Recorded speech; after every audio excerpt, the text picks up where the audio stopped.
প্ৰিয় দৰ্শক বিৰতিৰ পাছত স্বাগতম জনাইছোঁ আছাম টক্সৰ এক বিশেষ জনপ্ৰিয় অনুষ্ঠান এক্সকিউজ মিলৈ আৰু মই আজি বিশেষভাৱে লগ পাই আছোঁ বিভিন্ন ধৰণৰ বিভিন্ন মঞ্চত খলকনি তুলি থকা শিল্পীসকলক যিসকল শিল্পীয়ে কেৱল সৃষ্টিশীল জগতখনত জড়িত হৈ থাকে মই আপোনালোকক আচৰিত কৰি দেখুৱাই দিব বিচাৰিছোঁ এগৰাকী অসমৰ জনপ্ৰিয় কণ্ঠশিল্পী বৰ্ণালী কলিতা। বৰ্ণালী বা নমস্কাৰ। নমস্কাৰ নমস্কাৰ। আৰু আপুনি সাজু হৈছে নেকি যাবৰ কাৰণে?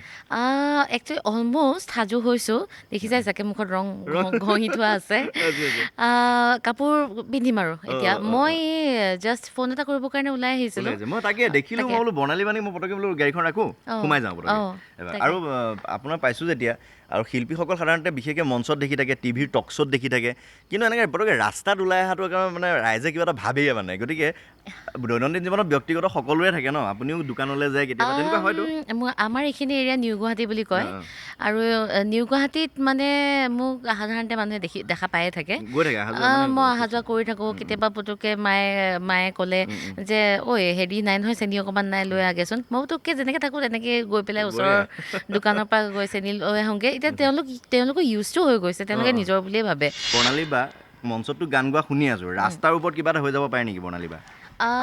আমাৰ মাটিৰ মানুহৰ কাৰণে, আমাৰ যিসকল মানুহে চাই আছে অসমৰ ৰাইজৰ, এবাৰ ৰাস্তাৰ ওপৰতো বৰ্ণালী বাই গাই দিব পাৰে এটা গান, কি মনত পৰিছে? ৰাস্তাত গাই থাকোঁ গান, গাই থাকে, বঢ়িয়া। কিবা এটা শুনিব বিচাৰিছোঁ। এনেই কেতিয়াবা খোজকাঢ়োঁ যেতিয়া ভাত খাই উঠি বা তেনেকুৱা ধৰণৰ, কাণত হেডফোনটো লৈ পেলাই মই গান গাই খোজকাঢ়ি থাকোঁ, মানে সেইটো এজ ইউজুৱেল।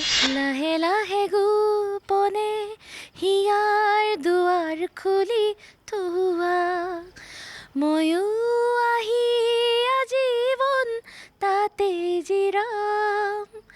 লাহে লাহে ভাল পোৱাৰ কথা আৰুনো কিমান সোধা, চকুৰ মনিত দেখিবা নিতে প্ৰমাণ।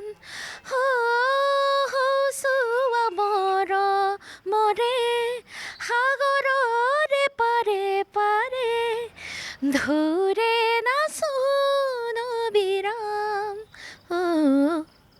খুব সুন্দৰ। আচলতে মোৰ নাই আকাৰ, প্ৰশ্নলে দেই, মোৰ নাই আকাৰ, মই নহ'লে কিন্তু লাগি যায় পৃথিৱীখনত হাহাকাৰ। মনত আহিছে নেকি কিবা? এইটো পাৰিলে মই বৰ্ণালী বাক দি দিব লাগিব এটা উপহাৰ। মোৰ নাই আকাৰ, তাৰমানে সেই প্ৰশ্নটোৱে কৈছে মোৰ আকাৰ নাই, মোৰ শ্বেপ নাই, কিন্তু যদি নাইকিয়া হওঁ মই পৃথিৱীখন হাহাকাৰ হৈ যাব। ভগৱানো পৰে অৱশ্যে, ভগৱানৰ আকাৰ নাই আৰু কিবা বেলেগ নহয় চাগে ন? সেইটো মই মানে ভগৱান বুলিলে তাতকৈও এটা এপ্ৰপ্ৰিয়েট আছে, যিটো শুনাৰ লগে লগে হয় ক'ব পাৰি। পানীৰো আকাৰ নাই, আই থিংক পানীৰ শ্বেপ নাই, আৰু পানী ভগৱানটো নহয় বুলি ক'লা যেতিয়া পানীটোৱে সম্পূৰ্ণ শুদ্ধ উত্তৰ। আজি গিফ্ট এটা দিছোঁ কুৱেশ্যন সুধি, এইটো আপোনাৰ কাৰণে। কেনেকুৱা লাগিল? নাইচ, এইটো Bihu gift, thank you Assam টক্সৰ পিনৰ পৰা। বৰ্ণালী বা মঞ্চত আপুনি বিশেষকৈ এইকেইদিন কোনটো গানত ৰাইজৰ বেছি মানে সহযোগিতা, মানে ৰাইজ জঁপিয়াই আছে, মানে কোনটো গান গাই থাকোঁতে? এটা গান যিটো মানে মই 2-3বাৰকৈ গাব লগা হৈছে, গাই দিছোঁ ভাল লাগিব। হীৰা হীৰা হীৰা হীৰা হীৰা হীৰা হীৰা দৈ, তোক লৈ লৈ লৈ লৈ লৈ যাবৰ ঘৰলৈ, তোৰ জিয়া জিয়া জিয়া জিয়া জিয়া মৰমে বান্ধি থম, মই প্ৰিয়া প্ৰিয়া প্ৰিয়া প্ৰিয়া প্ৰিয়া লগৰী তোৰে হ'ম।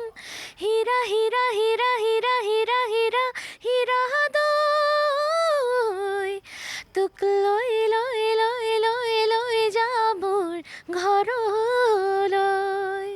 বৰ সুন্দৰ, খুব ভাল লাগিলে। বিহুৰ বতৰত সদায় এই গীতটো বৰ্ণালী কলিতাই যেতিয়া মঞ্চত গায় তেতিয়া সকলোৰে উৎসাহৰ ঢল বয়, আৰু এনেকুৱা সময়তো মই আহিছোঁ সন্ধিয়াটো, আৰু সন্ধিয়াটো খুব এটা সুন্দৰ মধুময় হৈ গ'লে গীতকেইটা শুনি।